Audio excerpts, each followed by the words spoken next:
জীবনানন্দ দাশের অদ্ভুত আধার এক এসেছে পৃথিবীতে আজ। অদ্ভুত আধার এক এসেছে পৃথিবীতে আজ। যারা অন্ধ সবচেয়ে বেশি আজ চোখে দেখে তারা, যাদের হৃদয়ে প্রেম নেই, প্রীতি নেই, করুণার আলোড়ন নেই, পৃথিবী অচল আজ তাদের সুপরামর্শ ছাড়া। যাদের গভীর আস্থা আছে আজও মানুষের প্রতি, এখনো যাদের স্বাভাবিক বলে মনে হয়, মহৎ সত্য বা রীতি কিংবা শিল্প অথবা সাধনা, শকুন ও শেয়ালের খাদ্য আজ তাদের হৃদয়। আমার দ্বিতীয় কবিতা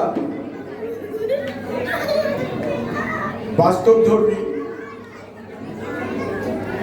কবি শঙ্খ ঘোষের সবিনয় নিবেদন।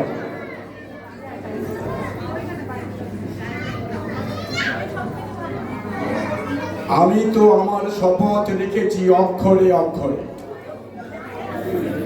যারা প্রতিবাদী তাদের জীবন দিয়েছি নরক করে।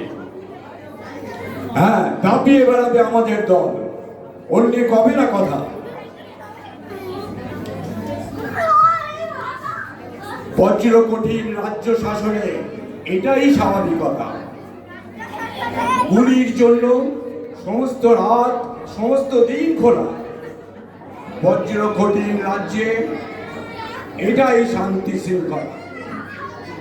যে মরে মরুক অথবা জীবন কেটে যাক শোক করে, আমি আজ জয়ী, সবার জীবন দিয়েছি নরক করে। ধন্যবাদ। গীতিকার ভবেশ গুপ্ত, সুর রবীন্দ্র জয়ন্তী।